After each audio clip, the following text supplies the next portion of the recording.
इसको मैं वो उन्होंने कंसेंशुअली बच्चा गिराने का, मेडिकली गिराने का इन्होंने निर्णय लिया। जब दवाई खाई, दवाई खाने के बाद इस आदमी का व्यवहार बिल्कुल चेंज हो गया और उसपे जो इतने मैनेजमेंट थे, उसका परिकाष्ठा ही उन्होंने बदल दी। उसको हर दिन इतने दबाव में डाला गया कि भाई वो बहुत परेशान होकर इतनी ज़्यादा हताश हो गई कि कल जाके उसने 9 बज के 15 मिनट पर पहला कॉल किया अपनी माताजी को रो-रो के। 1.5 महीने से जो वो सह रही थी, जो मैं नहीं बता रही थी, उसने कल जाके बताया हमें कि भाई मुझ पे इतने ज़्यादा अत्याचार हो रहे हैं, इतने ज़्यादा मुझ पे इल्ज़ामात लगाए जा रहे हैं, मुझसे कोई ढंग से बात नहीं कर रहा है। माँ और बेटे दोनों मिलके एक गैंगअप कर लिया गया उन्होंने अपने घर में और इसको एकदम एकदम पिछड़ी जाति का उसको ऐसा कर दिया कि वहाँ से उससे बात नहीं करनी है, कुछ करना नहीं है इससे। उसको खाने के लिए नहीं पूछना, उसको अलग कमरे में रो रही है तो रोने दो, फ़ोन पे रो रही है तो रोने दो। 9 बज के 15 मिनट पे पहला फ़ोन आया माताजी को कि मेरे से ऐसे-ऐसे हो रहा है, बहुत परेशानी हो रही है। हमने उसको समझाने की कोशिश करी, मेरे माताजी ने। मेरी धर्मपत्नी ने भी बात करी उनसे, तो तब भी उनको रो-रो के वो बहुत बहुत इनकंसोलेबल थी वो। 10 बज के 5 मिनट पर आखिरी कॉल आया है मेरी बहन का, जो हमें लग नहीं रहा था कि वो हमेशा के लिए आखिरी कॉल हो जाएगा, जिसमें उन्होंने बताया कि मम्मी मैं बहुत परेशान हूँ। जब ये कॉल हो रहा था तो इनके पीछे से इनके पति की आवाज़ आती है कमरे में एंटर होने की और उस समय इनका फ़ोन कट जाता है। 10 बज 15 मिनट पे हमने इससे पहले अपनी बहन को फ़ोन करने की कोशिश करी, कोई रिस्पॉन्स नहीं था। 10 बज के 15 मिनट पर हमने इनकी माताजी को, जो कि इनकी सास है, उनको फ़ोन करने की कोशिश करी। तब उन्होंने दूसरी कॉल या तीसरी कॉल पे जाके उठाया और ये बोला कि ट्विशा की साँस नहीं चल रही है। 10 बज के 20 मिनट पर इनसे कन्फर्मेशन आया कि हम ट्विशा को, बार-बार कॉल करने पे हमें इनका कन्फर्मेशन आया कि हम ट्विशा को अस्पताल लेकर जा रहे हैं। इनका घर अस्पताल से 20-10 मिनट दूरी है। उसी समय हमने अपने गूगल मैप पे देखा कि भाई कौन-सा अस्पताल नियरेस्ट रहेगा ताकि इनकी मदद कर सकें।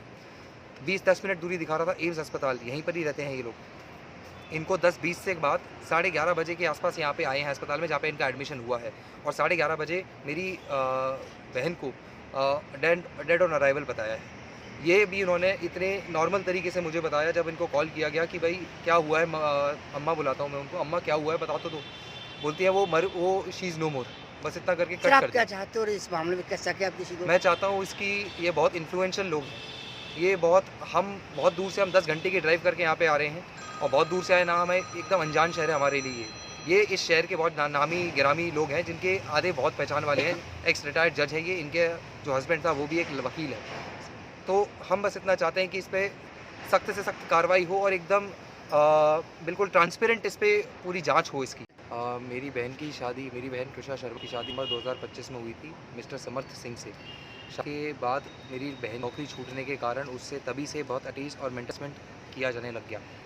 इनकी जैसे ही इनका वो नौकरी ख़त्म हुई, उनके बाद से इन्होंने इस पे इतना ज़्यादा दबाव देना चालू कर दिया that you are good for nothing और तुम्हारे इतने कुछ काम नहीं करती और ये सब है, तुम्हारा परिवार ऐसा है, तुम्हारा भाई ऐसा है, इसका इतना छोटा दिखाया गया, उसको इतना नीचा दिखाया गया हर छोटी-छोटी बात पे, जिसकी वजह से वो बहुत हरास महसूस करती थी।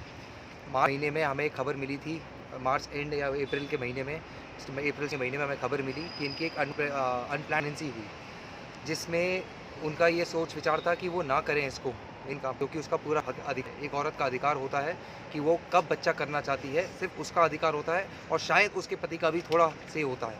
It's a consensual decision taken by the two parties, nobody else should be included. My sister was not ready for that baby, मेरी बहन तैयार नहीं थी उस बच्चे के लिए।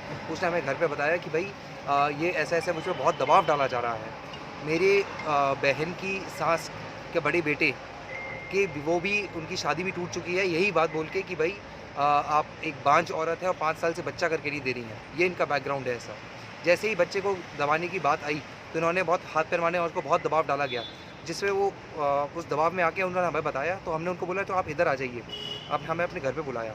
जब घर पे बुलाया तो उन्होंने बताया कि ऐसा-ऐसा मेरे साथ हो रहा है, इतनी गंदी-गंदी बातें मुझे बोली जाती हैं, मुझे नीचा दिखाया जाता है, मुझे मेरे कैरेक्टर पे सवाल उठाए जाते हैं कि मैं कितने लोगों के साथ सो रही हूँ, ये बच्चा तेरा नहीं मेरा नहीं है इसलिए तू गिराना चाहती है, ऐसी-ऐसी चीज़ें उनको बोली जा रही हैं। इस टाइम पे पूरी फैमिली साथ में आके उनको तब भी समझा रही है कि नहीं बेटा तेरा घर है,